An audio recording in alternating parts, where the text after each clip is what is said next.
Reinaldo, gostaria da sua participação.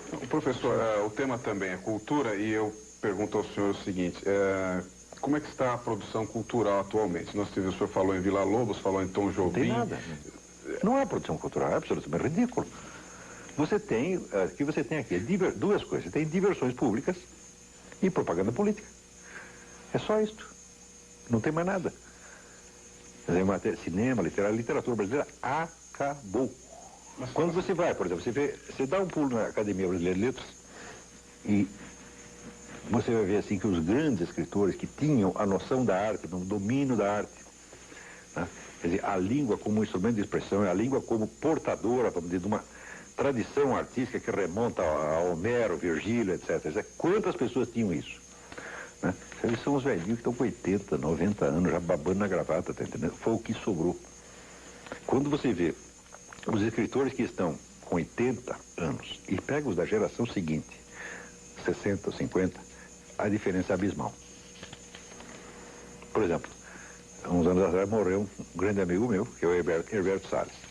O Herberto Salles era um indivíduo que ele fazia o que ele queria com a língua portuguesa. Você podia pegar a impressão mais sutil, o sentimento mais complexo, a coisa mais indizível, e está aqui.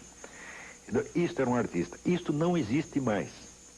Quer dizer, a falta de domínio da linguagem, né, é uma coisa monstruosa, tá certo? Não estou falando de elegância exterior, elegância aparente, não, mas a capacidade de dizer. As pessoas não conseguem dizer o que sentem, dizer o que vem. Tá certo? Elas dizem apenas, repetem coisas que, já ouviram, pegam fórmulas padronizadas, repetem aquilo. Porque quando você não sabe dizer qual é o seu problema, o que você diz? Você diz algum problema parecido. Não é isso? É o que as pessoas falam, então não tem mais expressividade, não tem mais capacidade de dizer. Não é isso? Então, essa é a crise total da literatura. Em termos de cinema, por exemplo, fala-se que há uma superprodução cinematográfica no momento, fala-se sempre no Oscar para o cinema brasileiro. Tudo isso é propaganda política, isso é demagogia petista e só serve para isso. Quem é que não sabe, pô? Ora, meu Deus do céu. Que bobajada. Né? E tudo isso foi quando fizeram, por exemplo, o filme Central do Brasil. Dizer, o Central do Brasil, eu até falei bem do filme, mas você faz um esforço assim patriótico para você elogiar um filme. E daí eu lembro, eu estudei cinema quando eu era jovem, pô, eu assisti aqueles filmes de Roberto Rossellini, Vittorio De Sica, Roberto Bresson. Então eu falei, pô, e a gente aqui está brincando com essa Central do Brasil, pô, o que é isso, minha gente? Vamos adquirir um senso, tá certo? Senso de proporções. O que nós estamos chamando de cultura brasileira é uma cultura de fundo de quintal, cultura provinciana, que não significa nada para ninguém, para o mundo. Filmes como esse, que estão, não quero citar nominalmente, mas se não existisse um lobby político internacional interessado nisso, ninguém veria esses filmes. Tá certo? E nem leria livros brasileiros. E tudo isso é a máquina de propaganda apenas. Não se compara. Por exemplo, se você pegar no meu ramo, filosofia, qual é a contribuição do Brasil nos últimos 30 anos da filosofia, da Universidade Brasileira de Filosofia Universal? Nada. Que trabalho brasileiro é utilizado como fonte em outros estudos no mundo? Nenhum, nunca. Quer um outro teste? Existe o Anuário Científico da Enciclopédia Britânica. Todo ano ele traz a lista dos prêmios científicos dados no mundo. Você abre lá, tem sujeito da Zâmbia, da Serra Leoa, tá certo? Até de outro planeta. Do Brasil não tem um. Com todo o tamanho que tem esse país e com tudo que se investe em cultura, porque aqui cultura aqui é investimento, o governo tem que dar dinheiro para nós. Isso é um bando de picareta que não vai fazer nada, pô. Tá? Não tem capacidade. E nós estamos sendo muito generosos e pouco exigentes com os nossos artistas, cientistas, professores, etc, etc. Esta virou a nova classe privilegiada. Eles têm direito a tudo, têm direito à verba do governo e não tem que fazer nada que preste. Porque qualquer besteirinha que faz, você é obrigado a aplaudir por motivo patriótico. Ah, não pode falar mal, porque senão vai deixar os caras deprimidos, o brasileiro vai ficar deprimido. Quer dizer, agora a novidade é o seguinte, o brasileiro tem que ser lisonjeado o tempo todo, porque senão ele fica deprimidinho, coitado. Eu vou agora, que coisa é essa? Espera um pouquinho, vamos pensar. O Brasil é recordista mundial de assassinatos. É recordista mundial de fracasso nos estudos. Nós tiramos o último lugar no estudo secundário e o primeiro lugar em homicídio. Estaria errado se eu tirar a conclusão que o brasileiro é o povo mais assassino e mais burro do mundo? Não, porque o que as estatísticas estão dizendo é isso.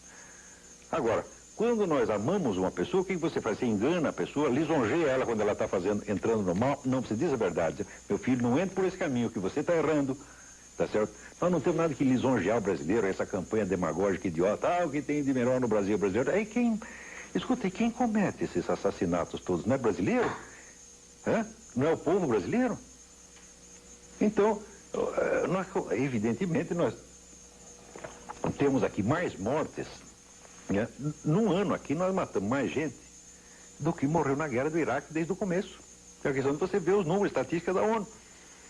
Tá certo? E ainda falando mal dos americanos. Não, os americanos são brutais. Nós é que somos de uma delicadeza, de um amor pela humanidade extraordinário. Que palhaçada, minha gente. Não se constrói um país sem sinceridade. A sinceridade é dizer as coisas como você está vendo, conforme a informação que você tem, e não conforme você está imaginando. Não temos por que ficar lisonjeando o Brasil, tá certo?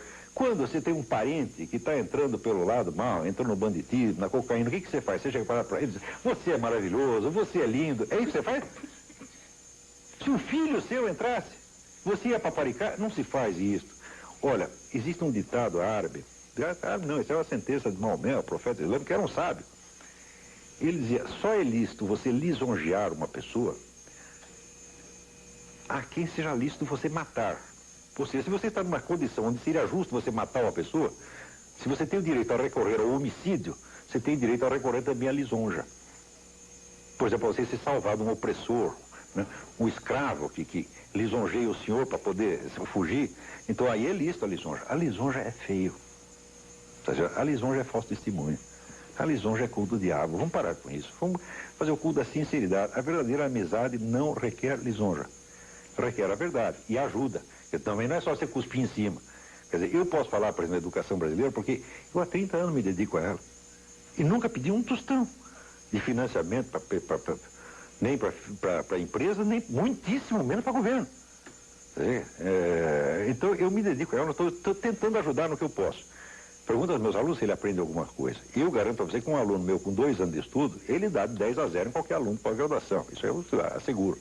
Tá certo? Porque a gente tem se dedicado a isso e tem tentado fazer. Agora, qual é a solução para a educação brasileira? Eu falo, não tenho, eu tenho solução para a educação dos meus alunos. Agora, as minhas pretensões não chegam a tanto.